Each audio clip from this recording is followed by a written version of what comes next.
इन कमबख्तों ने दिमाग के हिला दिया। बीजेपी जाति भावना रखती है, हिंदुत्व की राजनीति करती है। कांग्रेस जो है हमसे कहती है कि हम तुम्हारे साथ हैं, लेकिन पीछे से छुरा घोंपती है। देखिए, हम इन चीज़ों के लिए तो लड़े हैं। हम सुप्रीम कोर्ट गए हैं, आंदोलन पे बैठे हैं, लाठीचार्ज हुआ है हम पे, तो हम ऑलरेडी दिखा चुके हैं हम क्या करना चाहते हैं। नमस्कार, मैं अफशर बख्शर, स्वागत है आपका JJN न्यूज़ में। उत्तराखंड में चुनावी माहौल एकदम बन चुका है। 14 फरवरी को मतदान होना है, बहुत कम दिन बचे हैं और इस वक्त हम मौजूद हैं हल्द्वानी के वनभूलपुरा में। जी हाँ, एक ऐसा एरिया, एक ऐसा मुस्लिम बाहुबली क्षेत्र है जिसमें हल्द्वानी की सीट डिसाइड करता है।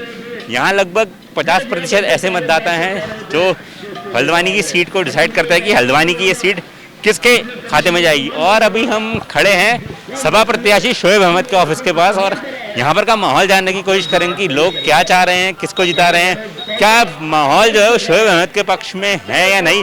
आइए यहाँ पर लोगों से बात करते हैं। यहाँ कुछ लोग बैठे हुए हैं।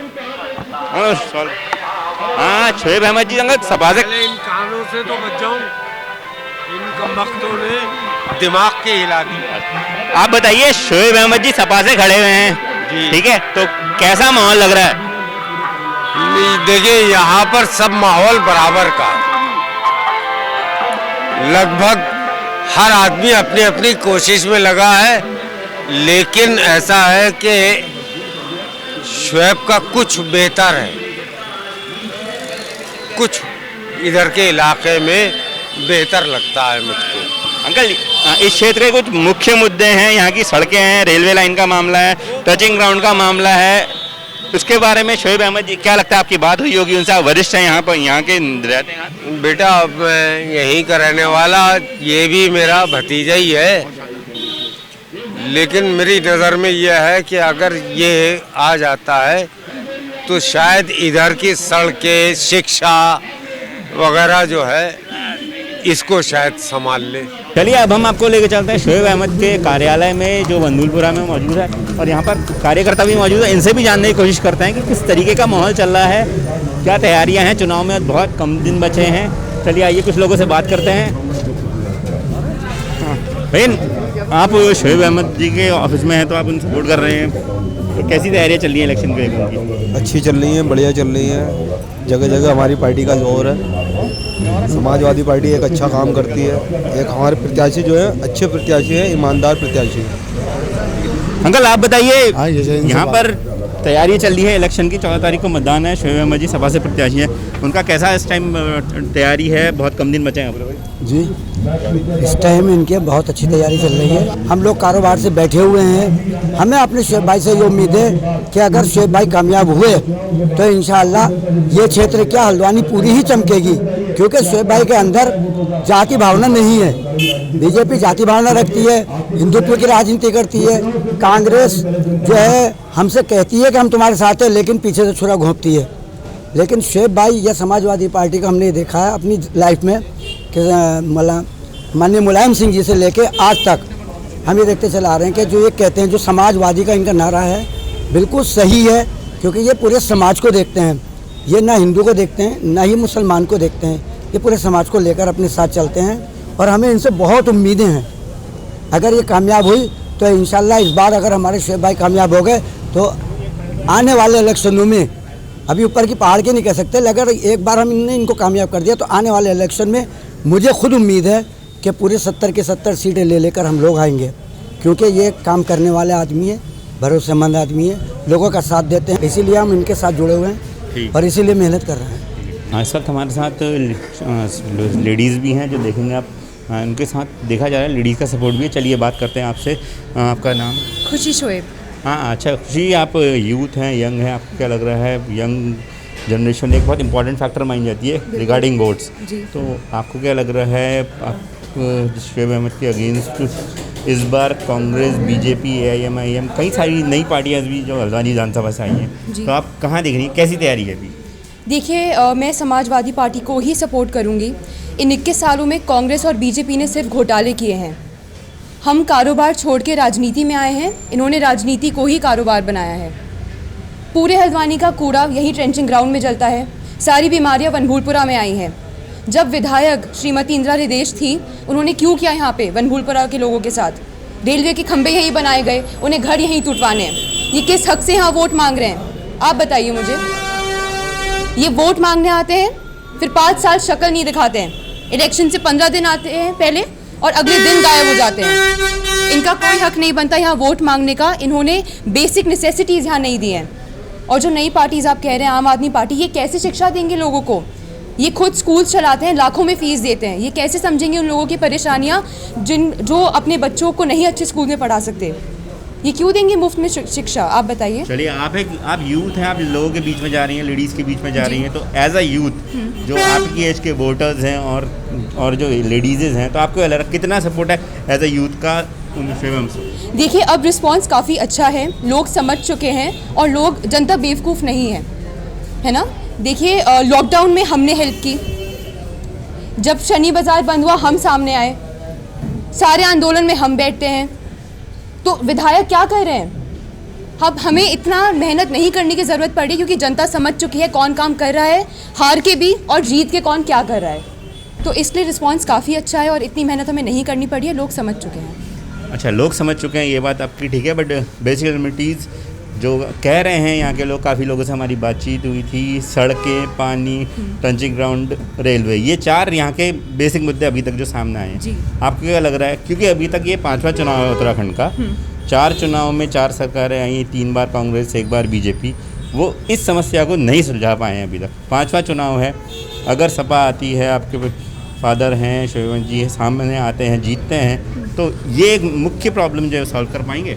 बिल्कुल करेंगे। देखिए, हम इन चीज़ों के लिए तो लड़े हैं, हम सुप्रीम कोर्ट गए हैं, आंदोलन पे बैठे हैं, लाठी चार्ज हुआ है हम पे, तो हम ऑलरेडी दिखा चुके हैं हम क्या करना चाहते हैं। हमें फिर से ये बताने की ज़रूरत नहीं है हम क्या करना चाहते हैं। और आप जैसे कह रहे हैं कि जो सरकारें पहली थी, इन्होंने इसके बारे में कुछ किया नहीं, ये सुलझा नहीं पाए, इन्होंने और परिस्थितियाँ बिगाड़ी हैं। सुलझाने की तो इन्होंने कभी सोची ही नहीं और ना ये कभी सोच सकते हैं आने वाले सालों में। अब हमारे साथ हैं खास बातचीत करने के लिए सपा से प्रत्याशी शोएब अहमद जी। चलिए इनसे जानते हैं, बहुत कम समय बचा चुनाव में, कैसी तैयारियां हैं, क्या रणनीति रहेगी। सर, स्वागत है आपका जेएन न्यूज़ में। सर, बहुत कम दिन बचे हैं, 14 तारीख को मतदान है, कैसी तैयारियाँ चल रही हैं? देखिए, तैयारी तो जैसे मैं पहले से कहता आ रहा हूँ, तैयारी तो हमारी 5 साल से चल रही है, तैयारी हमारी चुनाव से पहले नहीं चल रही है। और जहाँ तक बात रही तैयारी की, तो इसमें तो वो जो चंद लोग जो बाहर अब निकल के आ रहे हैं टिकट होने के बाद और फिर चुनाव प्रचार में जा रहे हैं, तो टिकट लेने के बाद पहले 5 साल जो पिछले ज़िंदगी के जो आपने यहाँ पर लोगों के जो बर्बाद करे हैं, चुनाव जीतने के बाद जो आपने सत्ता में बैठे हैं, नेता प्रतिपक्ष के रूप में बैठे हैं, और कुछ लोग यहाँ सरकार बना के बैठे हैं, भारतीय जनता पार्टी की बात करूँ तो इन लोगों ने सिर्फ छला है। और जनता इस बार, मैं जहाँ जहाँ जा रहा हूँ, जिन लोगों से मेरी बात हो रही है, उनकी बात एक ही बात कहनी है, भारतीय जनता पार्टी के शासनकाल में लोगों को जो जिस हालातों से गुजरना पड़ा वो सबके सामने है। कांग्रेस ने जो काम विपक्ष में बैठकर मौन मुद्रिता की भूमिका निभाई है, वो सबके सामने है। आपने छोटे छोटे वादे करके यहाँ लोगों को जो गुमराह करा, कांग्रेस के यहाँ के विधायक जिस मकसद से यहाँ पे विधायक बने, वो जनता को छला है इन्होंने। तो मैं तो भाजपा कांग्रेस दोनों को ये कह रहा हूँ कि इन्होंने गैर जिम्मेदाराना तरीके से सरकार में रहें, लोगों को इस्तेमाल करा है, और इस इस्तेमाल करने के बाद जनता बहुत समझदार है और मुझे जनता के ऊपर पूरा भरोसा है। जनता के बीच में मैं 5 साल रहा हूँ। मैं तो एक चीज़ और कह रहा हूँ, आप छोड़ दिए स्वर्गीय नरदेव जी को, वो तो हमारे बीच में ही नहीं है। अभी हम बात करते हैं, चेहरे अभी आज मैदान में हैं, इन चेहरों को जनता बखूबी जानती है। इन चेहरों में ही पिछले 5.5 साल में कौन जनता के बीच में रहा है, किसने किसकी हक की आवाज़ उठाई है, किसने किसकी बात करी है। तो आप जो दूरियां बना के रखोगे एक वोटरों से, और जब चुनाव आएगा, चुनाव के बाद आके फिर आप बहकाने की बात करोगे कि हम सत्ता में आएंगे तो ये करेंगे, ये गलत वादे हैं और गलत वादों से जनता अब गुमराह नहीं होने वाली। सर, मैनिफेस्टो जारी हुआ था कांग्रेस का और कई पार्टियों के हो चुके हैं, उसमें मनभूलपुरा क्षेत्र के लोगों की एक मुख्य मांगे हैं, हमारी ट्रंचिंग ग्राउंड, रेलवे का जो प्रॉब्लम चल रहा है, सड़कें हैं, लेकिन पढ़ा है हमने, खबरें ऐसी आ रही हैं कि कई पार्टियों के मैनिफेस्टो में ये चीज़ मेंशन नहीं है, लेकिन आपके मैनिफेस्टो में ये चीज़ मेंशन है। तो अगर आप आए हल्द्वानी सीट से निकल के, तो ये मुख्य मांग जो रेलवे की प्रॉब्लम जो है, बहुत बड़ी प्रॉब्लम है, ट्रंचिंग ग्राउंड, ये 2 समस्याओं के बारे में क्या कहेंगे? देखिए, सवाल बहुत अच्छा है आपका कि पहली बात तो इनके जो मैनिफेस्टो निकलते थे, पिछले 4 सत्र जो निकले हैं यहाँ विधानसभा के उत्तराखंड बनने के बाद, पहले मैनिफेस्टो में जो वादे किए वो आज तक पूरे नहीं हुए। इन 4 सत्रों में जिस आधार पे वोट हासिल करा वो काम पूरा नहीं किया। तो लास्ट जो चुनाव था 2017 वाला, उसमें वादे वो तो छोड़ोगे मैनिफेस्टो, उसमें तो घोषणा कर दी गई थी जनता के बीच में कि ये मैंने कर दिया है, सत्ता में रहते हुए घोषणा बहुत बड़ी बात होती है। एक कैबिनेट मंत्री के रूप में जो सत्ता में खड़े होकर अपने मन से ये बोल दे कि ये सारे वादे मैंने पूरे कर दिए हैं, कर दिए और करने में बहुत फ़र्क होता है। जो करेंगे उस पर विश्वास उठ चुका था जनता का, कर दिए हैं, इससे बड़ा तो कोई जिम्मेदारी वाला बयान नहीं हो सकता। उसके बाद जनता का विश्वास उठ चुका है लोगों का, तो अब करना कर दिया, उससे भी विश्वास नहीं। बाद अब जो कह रहे हैं मैनिफेस्टो, तो बात तो जब मुंह की ज़बान पे लोगों का भरोसा नहीं है तो मैनिफेस्टो क्या लाया आपने? तो इन क्षेत्रों को जो वंचित करके रखा था, जैसे अब वो तो अब आपने अपने घोषणा पत्र से भी गायब कर दिया है। जहाँ तक रही ट्रेंचिंग ग्राउंड की बात और बात रही मालिकाना हक की और रेलवे की, मैं आपसे बता देना चाहता हूँ कि 2002 के चुनाव में जब हमारी नेता प्रतिपक्ष कांग्रेस से जीती थी यहाँ से, उस टाइम इनके पास था राजस्व विभाग। राजस्व विभाग इनके पास था। ये जो रेलवे का मसला है ये इसको बैठा के निपटा सकते थे यहाँ से। दूसरा, नगर पालिका इनके पास थी। नगर पालिका का जो यहाँ चेयरमैन था वो इनका कांग्रेस का उस टाइम पर 2003 से लेकर 2008 तक। तो चेयरमैन इनका, तुम्हारे पास राजस्व विभाग, तुम्हारे पास इतना बड़ा मंत्रालय तुम्हारे पास था और चेयरमैन तुम्हारा था। तो तुमने ये जो भूमि, जिस भूमि पर प्रबंधन नगर निगम का है, जिसको रेलवे अपनी बात करती है, जिसमें नगर निगम चुनाव लड़ाती है और राजस्व की आप मंत्री थी, आपको रेलवे का मसला उसी दिन खत्म कर देना चाहिए था। और एक बात और आपको बता देना चाहता हूँ आपको, मैं अभी ये बहुत बड़ा खुलासा करने वाला हूँ। आज शाम तक आपके साथ बैठूंगा और हो सकता है कि मैं आपके स्टूडियो में भी आगे बैठ सकता हूँ और सत्य के साथ बैठूंगा, जो सत्य है, क्या क्या कारण रहे हैं, किन कारणों में यहाँ पर नेताओं ने उलझा के रखा है, किन कारणों से अपने ज़ाती फ़ायदे के लिए लोगों को गुमराह करा है, मैं कागज़ दिखा के बात करूँगा। रेलवे का मुद्दा इतना बड़ा मुद्दा नहीं था। ये सरकार चाहती, कांग्रेस की, भारतीय जनता पार्टी की बात ही नहीं करता हूँ, रेलवे की ज़मीन खाली रेलवे स्टेशन से लेकर इंदिरा नगर ठोकर तक नहीं है। नक्शा है मेरे पास। 1975 में रेलवे ने यहाँ पे नगर निगम ने 1975 में जिलाधिकारी के माध्यम से ज़मीन को, आवास विकास का एरिया की बात कर रहा हूँ, ये आवास विकास भी रेलवे भूमि है, ये किसी सरकार की भूमि नहीं है, ये भी रेलवे की भूमि है। आज भी नक्शे में, खसरे में, हर जगह चढ़ी हुई रेलवे चढ़ी हुई है, मेरे पास कागज़ आ गए। 1975 में यहाँ का नगर निगम कांग्रेस की सरकार हुआ करती थी उस टाइम पर भी, उत्तर प्रदेश के अंदर भी 1975 की बात कर रहा हूँ। उन्होंने उस जगह को, आज तक रेलवे में चढ़ी है तो सरकार उसकी रजिस्ट्रियाँ कैसे कर रही है आवास विकास की और किस आधार पर सरकार पैसा ले रही है, आज भी कागज़ों में रेलवे के है। उस पर जब इतना बड़ा आबादी क्षेत्र बना दिया गया, रजिस्ट्रियाँ कर दी गई, तो क्या यहाँ की सरकार, यहाँ की मैडम इंदिरा देश जिन लोगों को झूठे वादे करती रहती थी, तो कागज़ों में कि ज़मीन को जहाँ पर आबादी क्षेत्र है, ये तो मैं बात करूँ आपको, आवास विकास तो अभी बसा है कुछ सालों पहले, ये आबादी क्षेत्र दर्शा रहा है 60 साल पुराना। खसरे में लिखा है, खतौनी में लिखा है आबादी क्षेत्र, और आबादी क्षेत्र में आके रेलवे बात करती है कि ये जगह हमारी है।